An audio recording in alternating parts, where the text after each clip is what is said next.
Hello students, welcome back to my channel. आज का जो हमारा लेक्चर है वो है क्लास 9 केमिस्ट्री न्यू बुक का चैप्टर नंबर 1 की एक्सरसाइज पे शॉर्ट क्वेश्चंस। इससे पिछली वीडियो में हमने एक्सरसाइज के एमसीक्यू सॉल्व किए थे और उससे पिछले जितने भी लेक्चर्स थे उसमें हमने चैप्टर नंबर 1 डिटेल से डिस्कस किया था। चैप्टर नंबर 1 की डिटेल आप लेक्चर्स देखें जाके, ताकि आपको कॉन्सेप्ट बिल्डिंग हो। उसके बाद आप एमसीक्यू सॉल्व करें, उसके बाद फिर शॉर्ट क्वेश्चंस की तरफ आए। तो शॉर्ट क्वेश्चन मैंने सारे यहाँ पर सॉल्व कर लिए हैं। अब मैं यहाँ पर आपको समझाता हूँ जितने भी वहां पर बुक में गिवन है। तो आपने इसको नोट डाउन कर लेना अच्छे से अपने रजिस्टर पे और इसको याद कर लेनी है। तो हम चलते हैं पहले क्वेश्चन की तरफ। पहला क्वेश्चन जो है हमसे कहता है why there is a need to divide chemistry into many branches.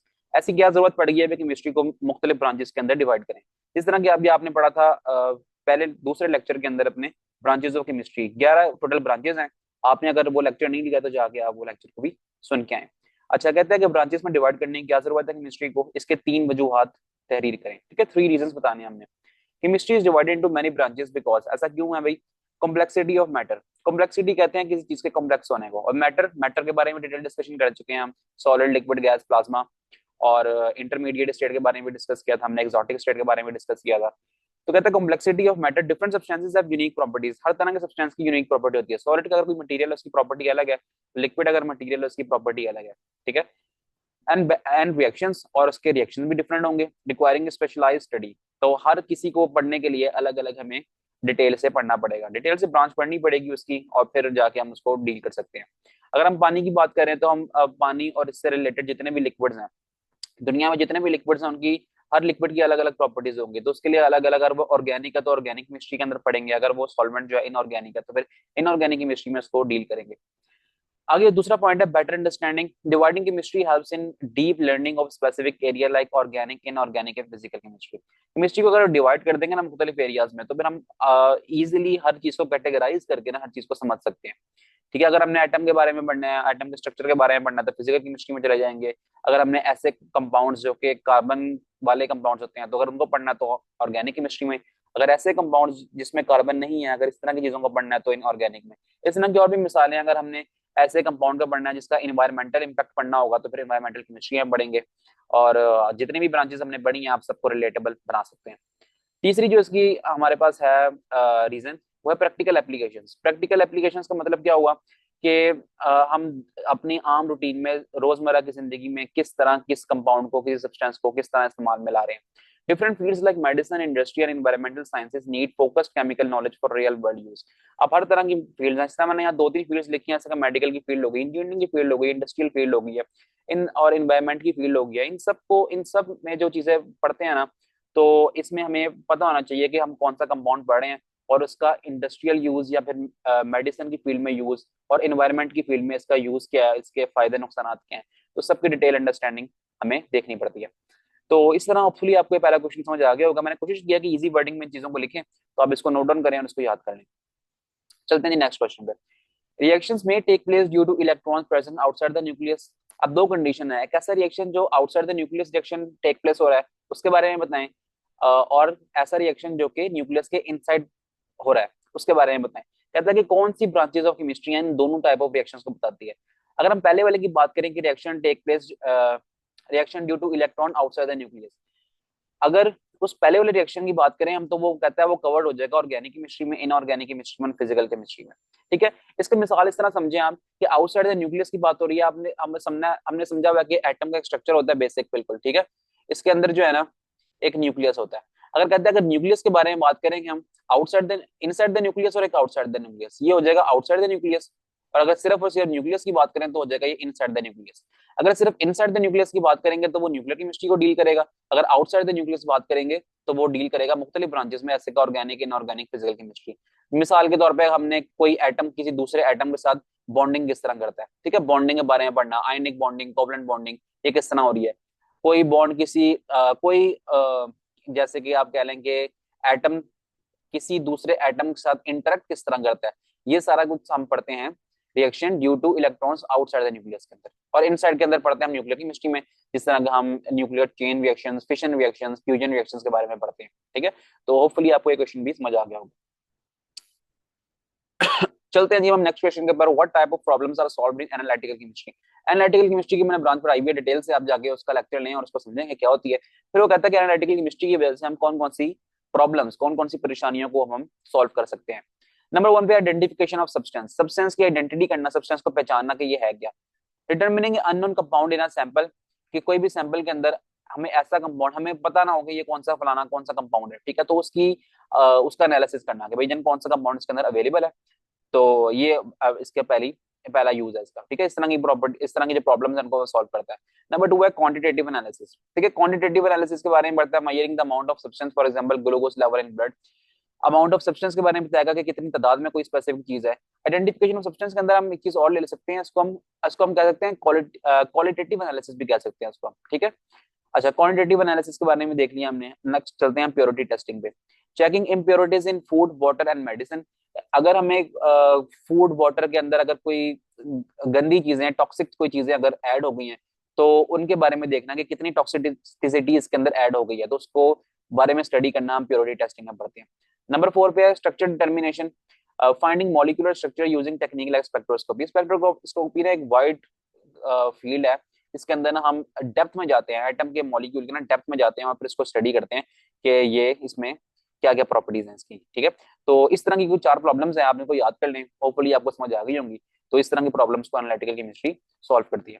Analytical chemistry की ब्रांच में जाके आप लेक्चर ले लेंगे ना, बोला तो आपको मजीद आइडिया हो जाएगा इसका कि इसमें क्या बता लगता है, फिर आप इसको पढ़ेंगे दोबारा तो आपको ये समझ आ जाएगा।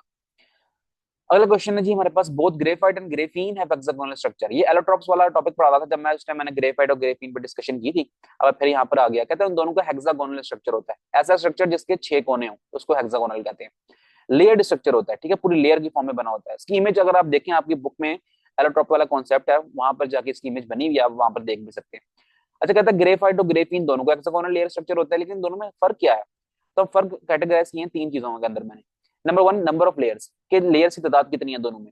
Graphite consist of multiple stack layers, graphite की मल्टीपल लेयर्स होती है, स्टैक कहते हैं आपस में जुड़ी हुई, ठीक है, ऑफ कार्बन एटम्स, जो कि बनी होती है कार्बन से। While graphene is a single layer, और ग्रेफीन की ना सिर्फ सिंगल एक ही लेयर होती है बस, ठीक है। तो हम कह सकते हैं कि ग्रेफाइट जो है ना 3 डायमेंशनल पैटर्न शो करता है और ग्रेफीन जो है ना वो 2D पैटर्न शो करता है। नंबर 2 जो हमारे पास इसका डिफरेंस है वो ये है bonding between layers. Graphite layers are weakly held by van der Waals forces. Graphite के जो लेयर्स हैं, अभी हमने बात की है ना कि ग्रेफाइट के पास मल्टीपल लेयर्स होती हैं, बहुत सारी लेयर्स होती हैं। अब लेयर टू लेयर इंटरेक्शन किस तरह की है, वो कहता है लेयर टू लेयर इंटरेक्शन ना उसकी वीक है, उसके लेयर्स आपस में जुड़े हुए हैं, लेयर टू लेयर आपस में जुड़े हुए तो हैं, लेकिन उसके दरमियान जो फोर्सेज हैं जिन्होंने इनको आपस में जोड़े रखा है वो बहुत वीक है, मेकिंग इट सॉफ्ट, जिससे वो उसका बिहेवियर एक सॉफ्ट हो जाता है, सॉफ्ट नेचर शो करता है वो अपनी।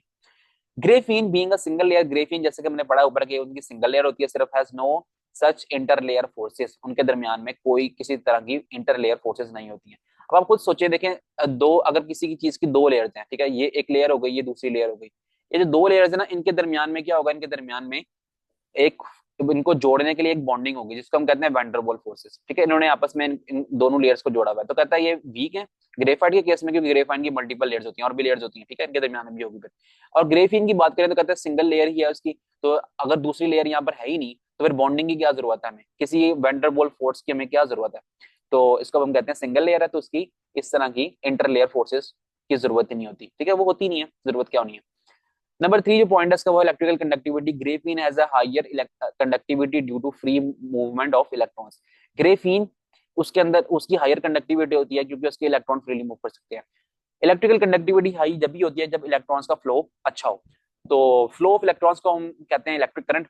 तो जब जिसमें इलेक्ट्रॉन्स फ्लो कर रहे हैं तो उसकी इलेक्ट्रिकल कंडक्टिविटी भी हाई हो जाएगी।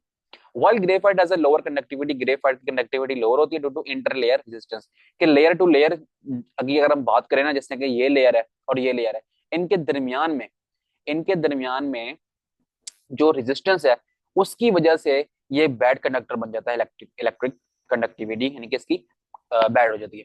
तो ग्रेफीन की इलेक्ट्रिकल कंडक्टिविटी हाई है और ग्रेफाइट की इलेक्ट्रिकल कंडक्टिविटी वेरी लो है। तो फुल ये क्वेश्चन भी आपको समझ आ गया होगा। हम चलते हैं नेक्स्ट क्वेश्चन की तरफ। Why are supercritical floods important? Supercritical floods क्या होते हैं, ये इसके बारे में मैंने डिस्कस कर चुका हूँ स्टेट ऑफ मैटर वाले लेक्चर के अंदर। आप जाके एक बार इसको सुन के आए, बड़ा डिटेल से मैंने समझाया इन चीजों को, तो आप एक बार सुन लेंगे तो आपको फिर वो मजा आएगा पढ़ के।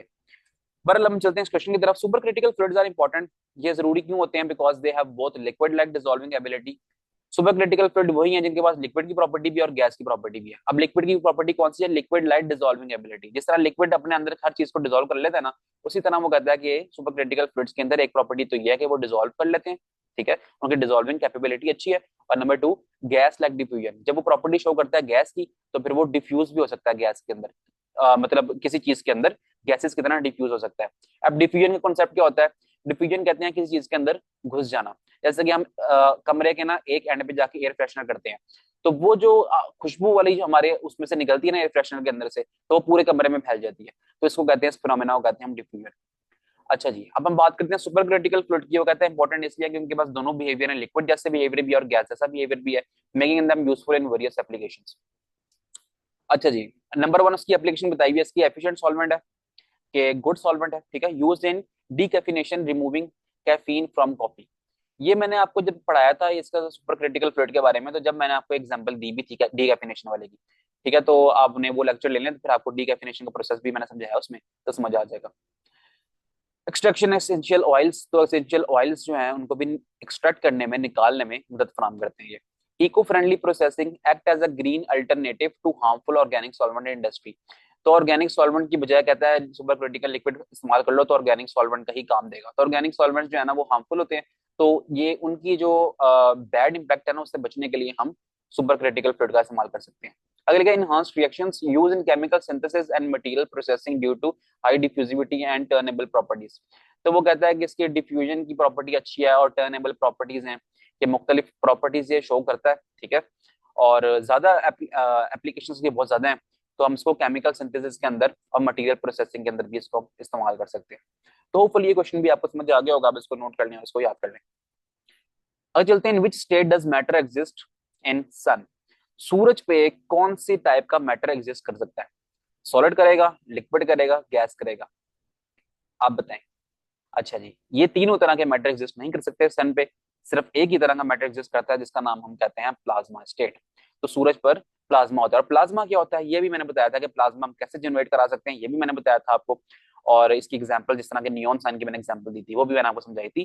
कौन से लेक्चर में? स्टेट ऑफ मैटर वाले लेक्चर के अंदर। तो हम यहाँ पर ज्यादा डेप्थ में नहीं जाएंगे क्योंकि हम पहले डिस्कस कर चुके हैं। अब सिर्फ हम क्वेश्चन का आंसर लिखेंगे to the point. Matter in the sun exist in plasma state. Sun बड़ा प्लाज्मा स्टेट की फॉर्म में मैटर एग्जिस्ट कर रहा है। Plasma is a super heated state. Plasma एक सुपर हीटेड स्टेट है, यानी कि बहुत हाई टेम्परेचर है इसका। वेयर एटम लूज इलेक्ट्रॉन, जब एटम आयोनाइज हो जाते हैं, कि उन्होंने अपना इलेक्ट्रॉन लूज किया होता है, forming a mixture of free electrons and positively charge ion. तो वे इस तरह का मिक्सचर्स बना रहे होते हैं जिसके अंदर फ्री इलेक्ट्रॉन्स भी होते हैं, फ्री इलेक्ट्रॉन्स यानी कि नेगेटिवली चार्ज पार्टिकल्स भी होते हैं, पॉजिटिवली चार्ज आयंस भी होते हैं उसके अंदर, ठीक है, दोनों चीजें होती हैं। This states allow nuclear fusion to occur. इस तरह की जो स्टेट है वो न्यूक्लियर फ्यूजन रिएक्शन को करने में हेल्प फ्राहम करती है। तो सन के ऊपर कौन सा रिएक्शन हो रहा होता है? न्यूक्लियर फ्यूजन रिएक्शन हो रहा होता है, जिसमें हाइड्रोजन हाइड्रोजन एटम्स आपस में जोड़ रहे होते हैं, फ्यूज हो रहे होते हैं। फ्यूज क्या ना, जुड़ना, जोड़ रहे होते हैं और क्या बना रहे होते हैं? हीलियम बना रहे होते हैं, ठीक है। Producing the sun's immense energy. इसी की फ्यूजन रिएक्शन ही की बदौलत ये हो रहा है कि सन के पास, के सन जो इमिट कर रहा है, सन के ऊपर आप इटसेल्फ कह लें, इतनी हाई एनर्जी है कि वो दुनिया और इस पूरी अर्थ समेत मुख्तलिफ जो प्लैनेट्स हैं हमारे सोलर सिस्टम में उन सबको एनर्जी फराहम कर रहा है। तो होपफुली आपको ये क्वेश्चन भी समझ आ गया होगा। What is the important of graphene. Graphene के पहले भी जिक्र कर चुके थे, डिफरेंस वाला क्वेश्चन पढ़ा भी हमने, फिर ग्रेफीन आ गया। तो ग्रेफीन के क्या इस्तेमालात हो सकते हैं, तो वो उसको हम पढ़ते हैं। Graphene is an important because of its unique property and wide application. Graphene एक अच्छी चीज है क्योंकि इसकी प्रॉपर्टीज यूनिक है और इसकी एप्लीकेशन बहुत ज्यादा है, ठीक है। वाइड एप्लीकेशन मीन बहुत ज्यादा एप्लीकेशन है। नंबर वन, मैंने चार पांच डिस्कस किए हैं, तो अब हम, आप चाहें तो उसको दो तीन याद कर लें, काफी है, लेकिन हम पांचों डिस्कस कर लेते हैं यहाँ पर। High electrical conductivity. Electrical conductivity high है इसकी, मतलब इलेक्ट्रिक करंट इसमें से इजीली पास ऑन करेगा। Use in flexible electronics and fast charging batteries. तो ठीक है, सिंपल सी बात है, इलेक्ट्रॉनिक्स के अंदर और फास्ट चार्जिंग बैटरी जैसे कि लिथियम आयन बैटरीज आ रही हैं जो कि फौरन चार्ज हो जाती हैं, या गाड़ियों के अंदर जो बैटरीज डाल रहे हैं ना, जो इलेक्ट्रिक कार्स आ रही हैं उनके अंदर भी लिथियम आयन बैटरीज डाल रहे हैं जो कि फौरन चार्ज हो जाए। आगे चलते हैं जी, स्ट्रेंथ एंड लाइटनेस। इसकी स्ट्रेंथ अच्छी है, ठीक है, मजबूत है, ठीक है, और लाइटनेस है, इसका जो वेट है वो बहुत हल्का है। स्ट्रॉन्गर देन स्टील, इतना मजबूत है कि लोहे से ज्यादा मजबूत है ये, बट वेरी लाइट वेट, लेकिन इसका वेट जो है ना वो बहुत हल्का है। Useful in aerospace and protective material. Aerospace यानी कि हवाई जहाज बनाने की इंडस्ट्री में इसका इस्तेमाल ले सकते हैं हम, और प्रोटेक्टिव मटेरियल्स की जगह पर भी हम इसका इस्तेमाल ले सकते हैं, ठीक है। प्रोटेक्टिव मटेरियल्स ऐसे होंगे ना कि जो किसी एक महंगी चीज को प्रोटेक्ट करने के लिए जिस मटेरियल को इस्तेमाल किया जाता है, जैसे कि कोटिंग मटेरियल के तौर पे हम इस्तेमाल कर सकते हैं उसको। तो ठीक है, ये पॉइंट समझ आ गया होगा। आगे चलते हैं थर्मल कंडक्टिविटी पर। थर्मल कंडक्टिविटी, जिस तरह इलेक्ट्रिकल कंडक्टिविटी की बात की थी ना हमने, यहाँ बात करें थर्मल। थर्मल कहते हैं हीट को। हीट कंडक्टिविटी कैसी है? Help in efficient heat dissipation in electronics. तो थर्मल कंडक्टिविटी इसकी इस तरह की है कि वो एफिशिएंटली हीट को जाया होने से बचाता है। ठीक है, तो डिसिपेशन कहते हैं जाया होने से बचाना इलेक्ट्रॉनिक्स के अंदर। आगे चलते हैं transparency and flexibility use in touch screen and variable technologies. मोबाइलों की स्क्रीन में, लैपटॉप की जो टच स्क्रीन होती हैं उसमें वेरिएबल टेक्नोलॉजी और मुख्तलिफ टेक्नोलॉजी के अंदर भी इसका इस्तेमाल आ रहा है। ट्रांसपेरेंसी एंड फ्लेक्सिबिलिटी के हम पॉइंट पढ़े हैं ना, तो इसका मतलब ये है कि इसका इस्तेमाल कितना ईजी है। Okay, biomedical uses. बायोमेडिकल के मेडिसिन मेडिसिन वाली जो इंडस्ट्री है, या फिर वो जो इंडस्ट्री है जो मेडिकल रिलेटेड, एक जैसे कि कह लें कि मेडिकल रिलेटेड जो सर्जरी इक्विपमेंट्स हैं वो कह सकते हैं कि वो बनाती हैं, जो उस तरह की इंडस्ट्री की बात हो रही है। अच्छा, यूज इन ड्रग्स। ठीक है, दवाइयों की इंडस्ट्री में ड्रग्स के तौर पे इस्तेमाल हो सकती है, ड्रग डिलीवरी एंड बायोसेंसर, और बायोसेंसर के तौर पे इस्तेमाल हो सकती है। आपने अक्सर सुना होगा कि ना एक मसनूई हाथ लगा लो, मसनूई टांग लगा लो, तो वो बायोसेंसर्स की प्रिंसिपल पे भी काम करते हैं। तो ठीक है, ये क्वेश्चन समझ आ गया, चलते हैं आगे। अच्छा जी, आखिरी क्वेश्चन है ये, और बड़ा आसान सा है। Which form of matter do most of the material things in this world belong to. इस दुनिया में सबसे ज्यादा जो कौन सा मटेरियल ऐसा है जिस मटेरियल पे चीजें बनी हुई हैं? सॉलिड, लिक्विड, गैस, प्लाज्मा, क्या है दुनिया से ज्यादा? तो इस दुनिया में सबसे ज्यादा जो है ना वो है सॉलिड स्टेट। इंसान की ह्यूमन बॉडी वो भी सॉलिड है। इंसान जो रोजमर्रा जिंदगी में चीजें इस्तेमाल कर रहा है वो सब की सब सॉलिड स्टेट में है। तो सॉलिड स्टेट ऐसा है जो कि सबसे ज्यादा पाया जाता है। ठीक है, अब सॉलिड की कुछ प्रॉपर्टीज देख लेते हैं। Solid have definite shape and volume. Definite shape होता है उसका, और वॉल्यूम भी इसका डेफिनाइट होता है। डेफिनेट मतलब है एक प्रॉपर सिमेट्री में शो कर रहा होता है। पानी और गैस के बारे में अगर हम बात करें, उसका डेफिनेट शेप एंड वॉल्यूम नहीं होता। तो मैं पहले भी स्टेट ऑफ मैटर में डिस्कस कर चुका हूँ सॉलिड, लिक्विड, गैस वाले में, कि सॉलिड का डेफिनेट शेप होता है, वाटर का नहीं होता, और गैस का नहीं होता।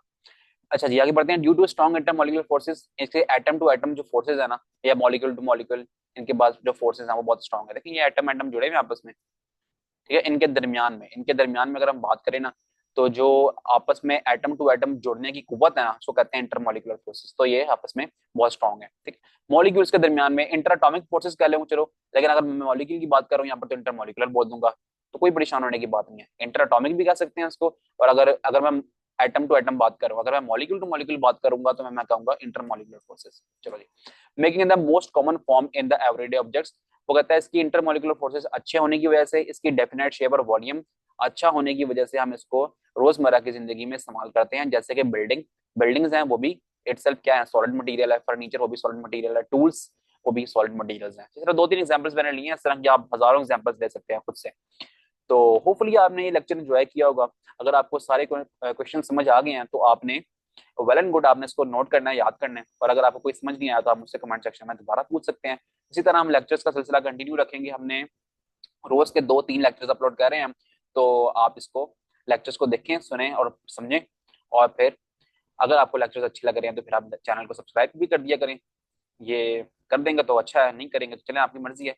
लेकिन सजेशन मेरा आपको ये, चैनल को सब्सक्राइब करें ताकि आपको और इन्फॉर्मेटिव वीडियोस आपको इस तरह मिलती रहें। मिलते हैं फिर नेक्स्ट लेक्चर में। थैंक यू जी, अल्लाह हाफिज़।